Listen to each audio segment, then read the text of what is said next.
여러분, 세상은요, 말로 움직이는 게 아닙니다. 진짜 국가를 움직이는 건 우리 눈에 보이지 않는 인프라, 바로 에너지죠. 근데 지금 전 세계적인 어떤 큰 이야기들, 그 물밑을 들여다보면요. 아주 근본적인 우선순위의 변화가 일어나고 있다는 걸 알 수 있습니다. 자, 그래서 오늘 우리가 뭘 살펴볼 거냐면요. 먼저 세상의 우선순위가 어떻게 바뀌고 있는지, 그리고 유럽과 미국은 이걸 어떻게 받아들이고 있는지 볼 거고요.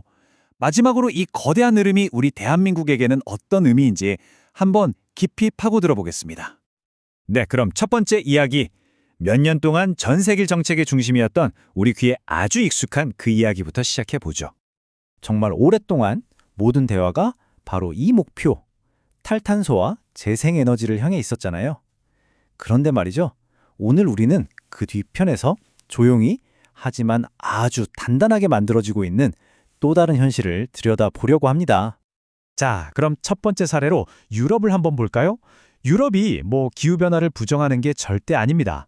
하지만 바로 지금 기후보다 먼저 반드시 지켜야 할 게 뭔지 아주 명확한 선택을 내렸습니다.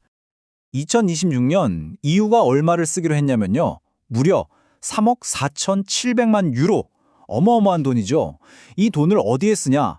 바로 해저 데이터 케이블을 지키는 데 쓰기로 한 겁니다. 이건 그냥 돈을 좀 쓴다 이런 차원의 얘기가 아니에요. 정책의 방향이 완전히 바뀌고 있다는 신호탄인 거죠. 이게 그냥 인터넷 빨라지겠네 하는 수준의 얘기가 전혀 아니라는 겁니다. 데이터, 통신, 심지어 에너지가 흐르는 이 해저 케이블을 더 이상 민간 기업의 자산이 아니라 국가 안보의 핵심으로 보겠다는 거예요. 한마디로 국가를 움직이는 물리적인 기반을 다시 가장 중요한 순위로 끌어올렸다는 아주 강력한 신호죠. 아니 왜 이런 결정을 내렸을까요? 그 이유가 정말 명확합니다. 재생에너지처럼 출력이 막 오락가락하는 전력망 위에서는 통신, 데이터, 금융, 군사 시스템 같은 나라의 심장부가 안정적으로 돌아갈 수 없다. 이렇게 딱 판단을 내린 겁니다. 아주 냉정한 현실 인식이 깔려 있는 거죠. 바로 이겁니다. 문제의 핵심이. 지금 보시는 이런 관제센터처럼요. 현대 국가의 모든 디지털 신경망은 단 1초도 멈추면 안 되는 정말 절대적으로 안정적인 전력 공급 위에서만 돌아갈 수 있다는 거예요. 근데 이런 움직임이 유럽만의 얘기가 아니에요. 바다 건너 미국도요. 정말 신기할 정도로 똑같은 방향으로 가고 있습니다. 기후라는 큰 구호도 중요하지만 그보다 더 시급한 건 에너지 자립과 산업 안정이라고 보고 있는 거죠. 물론 기후 정책을 폐기한 건 아니에요. 하지만 실제 돈이 어디로 흐르는지, 진짜 정책의 무게중심이 어디에 있는지 들여다보면 완전히 다른 이야기가 펼쳐집니다. 보세요. 미국의 진짜 관심사는 이겁니다. 에너지 안보, 공급망 안정, 특히 반도체죠. 그리고 원자력과 가스 발전 들리는 거, 또 핵심 광물 확보하는 거, 다 뭐죠? 눈에 보이고 손에 잡히는 아주 구체적이고 현실적인 것들이에요. 추상적인 구호가 아니라 나라의 펀더멘털을 다지는데 집중하고 있는 겁니다. 자, 그럼 궁금해지죠? 왜 유럽도 미국도 이렇게 똑같은 방향으로 움직이는 걸까요? 그 공통된 이유, 그 핵심 동력이 뭔지 지금부터 알아보겠습니다. 자, AI, 빅데이터, 반도체, 그리고 우주, 방산, 디지털 통신. 우리가 미래 먹거리라고 부르는 이 모든 산업들이 있잖아요. 이 산업들에는 절대로 타협할 수 없는 공통된 필수 조건이 딱 하나 있습니다. 바로 이겁니다. 이 산업들은 불안정한 전력 위에서는 돌아가지 않는다. 이 너무나도 단순한 물리 법칙이 이제는 이념이나 정치적 구호를 넘어서서 국가의 전략 자체를 결정하고 있는 겁니다. 그래서 이런 말이 나오는 겁니다. 기후는 글로벌하지만 에너지는 로컬이다. 정말 핵심을 찌르는 말이죠.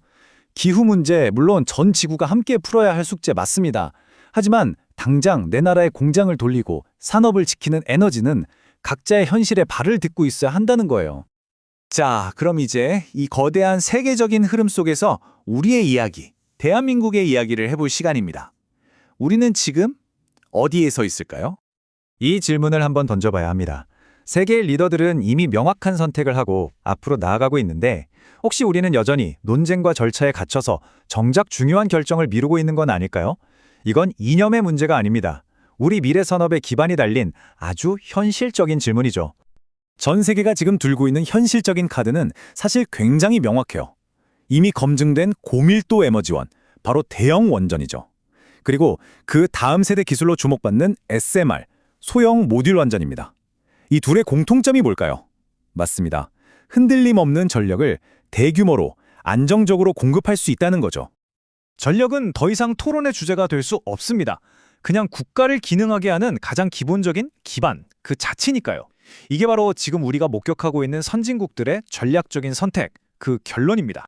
그래서 마지막으로 이 말을 꼭 기억해야 할 것 같습니다. 지금 이 선택을 미루는 국가는 결국 미래 산업 자체를 잃게 될 거라는 것. 이 망설임의 대가가 얼마나 클지 한번 진지하게 생각해 볼 시점입니다.